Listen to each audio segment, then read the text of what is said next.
Hello दोस्तों, आप सभी का स्वागत है मेरे यूट्यूब चैनल पर। और दोस्तों, आज हम बात कर रहे हैं दहेज प्रथा पर निबंध। क्या है दहेज प्रथा पर किस प्रकार निबंध लिखना है?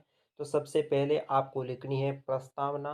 प्रस्तावना में लिखना है मानवीय समाज में विकास और सामाजिक जीवन की शुरुआत के लिए विवाह को एक पावन और अनिवार्य बंधन के रूप में स्वीकार किया गया है। वैवाहिक जीवन में नर नारी एक दूसरे के पूरक बनकर जीवन को मधुर बनाते हैं और भारतीय संस्कृति में जो पितृ ऋण होता है उसे वंशवृद्धि के रूप में बढ़ाते हैं।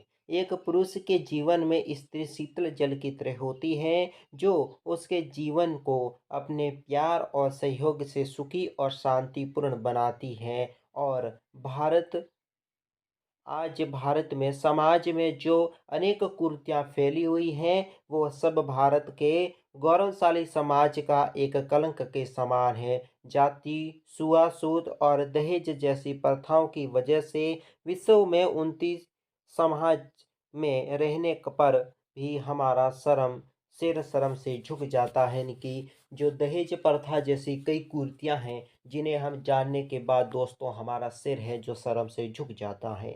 समय समय से कई लोग राजनीति से ख़त्म करने की कोशिश करते रहते हैं लेकिन इसका पूरी तरह से नाश नहीं हो पाता है। दहेज प्रथा दिन ब दिन और अधिक भयानक होती जा रही है। जब हम समाचार पत्रों को पढ़ते हैं तो हमें ज़्यादातर ऐसी खबरें मिलती है जैसे सास ने बहू का तेल छिड़ककर आग लगा दी, दहेज न मिलने की वजह से बारात लौटाई। दोस्तों, ऐसा जो मिलते हैं जैसे स्टोव फट जाने की वजह से नवबालिग स्त्री की हत्या, ये सब दोस्तों जो दहेज प्रथा के कारण होता है। जब हम इन समाचारों को विस्तार से पढ़ते हैं तो हमारे रोंगटे खड़े हो जाते हैं। कभी-कभी हम ये सोचने के लिए बाध्य हो जाते हैं कि क्या कोई मनुष्य सच में इतना निर्बल और जालिम हो सकता है? दहेज प्रथा क्या है? चलिए पहले जानते हैं। दहेज शब्द अरबी भाषा के जहेज शब्द से निर्मित है जिसका अर्थ है सौगात। साधारणतः दहेज शब्द का अर्थ विवाह के समय दी जाने वाली वस्तुएं। जब लड़की का विवाह किया जाता है तो वर पक्ष का जो धन संपत्ति सम्मान दिया जाता है उसे ही दहेज कहते हैं।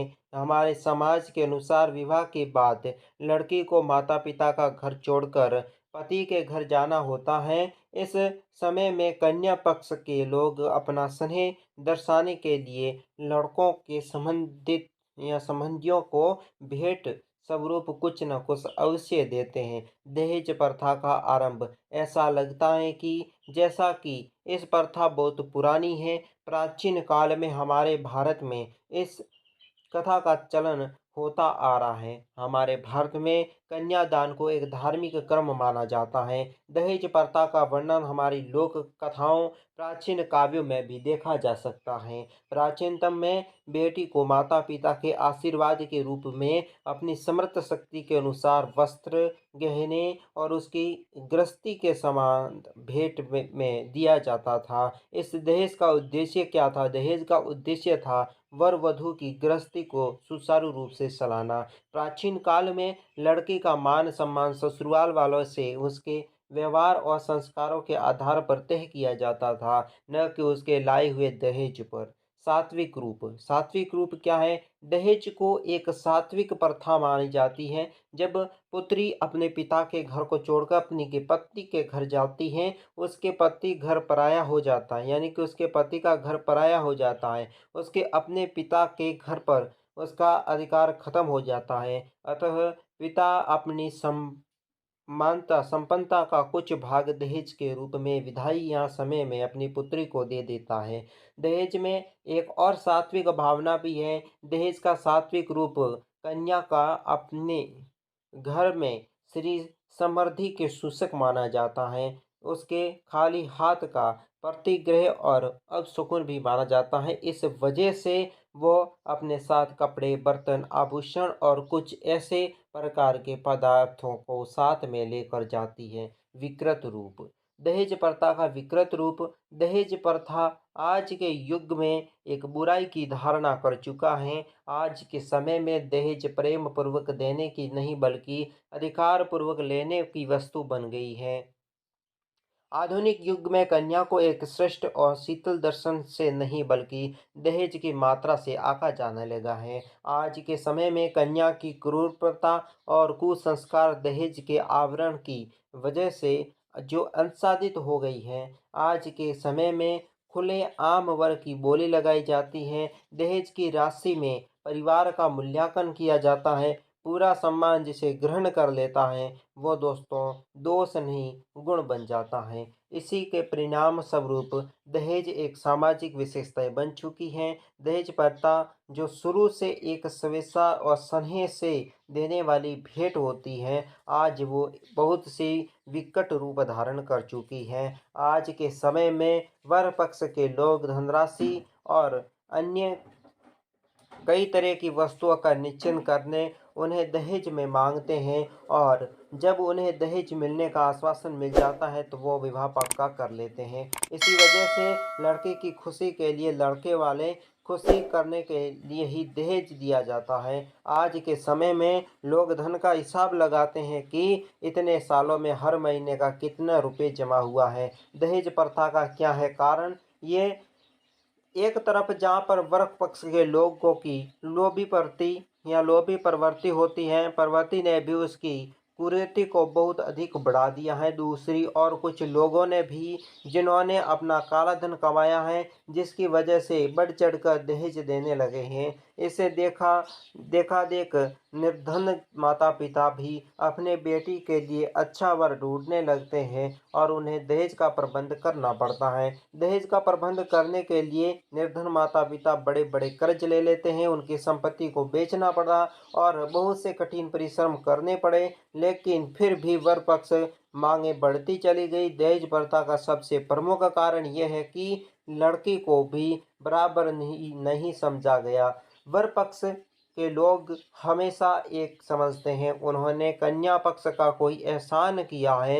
ये यही नहीं, वे विवाह के बाद भी लड़की को पूरे मन से अपने परिवार का सदस्य स्वीकार नहीं करते।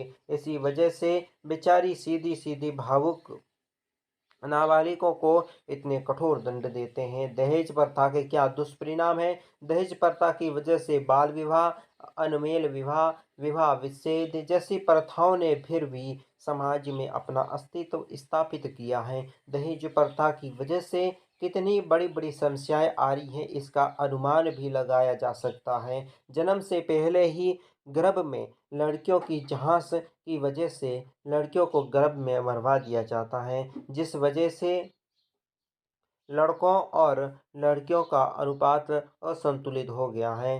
लड़कियों के माता पिता दूसरों की तरह दहेज लेने की वजह से कर्ज में डूब जाते हैं और अपनी परेशानियों को और अधिक बढ़ा देते हैं। लड़के वाले अधिक दहेज मांगना शुरू कर देते हैं। दहेज न मिलने के कारण नाबालिगों को तंग करते हैं, जिसे जलाकर मारने की कोशिश करते हैं।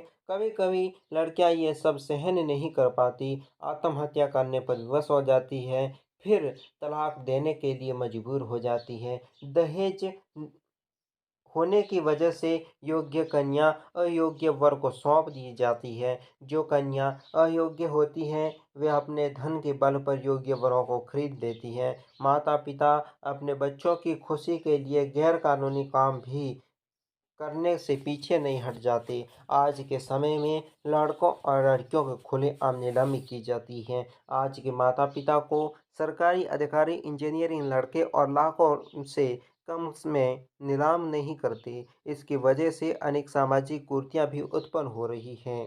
रोज समाचार पत्र और पत्रिकाओं में पढ़ा जाता है कि दहेज न मिल जाने के कारण वजह से लड़की पर उसके ससुराल वालों ने अमानवीय क्रूर अत्याचार किए। इस वजह से आधुनिक पीढ़ी बहुत अधिक प्रभावित होती जा रही है। उन्हें देखने से मिलता है कि वे स्टोव फटना, आग जलना, गैस सिलेंडर का जलना, ये सब कुछ सिर्फ नाबालिगों के साथ होता है। ये आज की नारी जागृति, सम्मान, वैज्ञानिक दृष्टि, प्रगति और चहुमुखी विकास के इस युग में अपनी वास्तविकता की भावना को हटकर दहेज प्रथा इस तरह से दबाव डालकर लाभ कमाने का एक जरिया या साधन बनकर रह गया है। दहेज अपनी आखिरी सीमा को पार करके एक सामाजिक कलंक भी बन चुका है। दहेज प्रथा का कैसे करें समाधान? अगर दहेज प्रथा को खत्म करना है तो खुद के युवकों को आगे बढ़ाना होगा।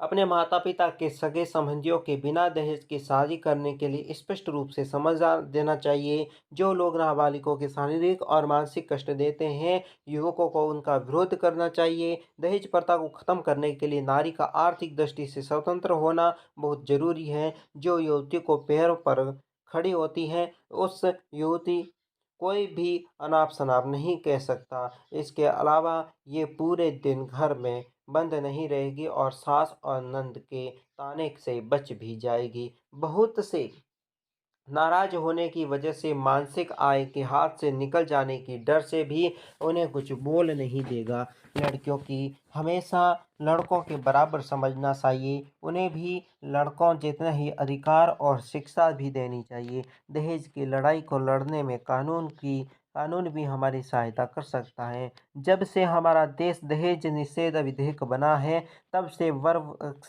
के अत्याचारों से बहुत कमी आ गई है। दहेज प्रथा की बुराइयों को तभी खत्म किया जा सकता है जब युवक-युवतियों को खुद जागृत होंगे। जो लोग दहेज देते हैं या और लेते हैं, उन सभी को कड़ी से कड़ी कार्रवाई की जानी चाहिए, उन पर जुर्माना भी लगाना चाहिए। विवाह के अधिक खर्च और अधिक बारातियों पर रोकने का विधान था, लेकिन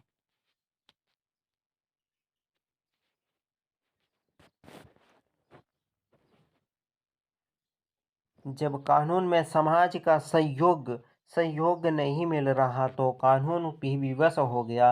दहेज प्रथा को सामाजिक चेतना और नैतिक जागृति के माध्यम से खत्म किया जा सकता है। अनेक प्रकार के स्वयंसेवी संस्थाओं के द्वारा दहेज प्रथा का विरोध आंदोलन चलाकर इसे कम कर सकते हैं। युवतियां दहेज प्रथा को खत्म करने के लिए विशेष योगदान दे रही हैं, जिसमें माता पिता को दहेज न देने के लिए प्रेरित करें, लोभी व्यक्ति से विवाह न करें, लोग दहेज की सख्ती का विरोध करें। इस वजह से जो लोग दहेज की मांग करते हैं, उसमें एक प्रकार की प्रेरणा उत्पन्न हो जाती है। अगर बिना दहेज के विवाह के लिए उन्हें सरकार द्वारा प्रोत्साहन में दिया जाता है, तो उन्हें सम्मान और पुरस्कृत करने से भी समाज में बहुत परिवर्तन हो सकता है। अब अंत में आपको लिखना है उपसहार। उपसहार में ये समस्या किसी एक पिता की नहीं बल्कि पूरे राष्ट्र की समस्या है। इस वजह से जीवन की बागियाँ नष्ट हो जाती हैं। दहेज प्रथा हमारे समाज के लिए एक क्रोध साबित हो चुकी है। दहेज को ख़त्म करने के लिए हमें मानसिकता को बदलना होगा।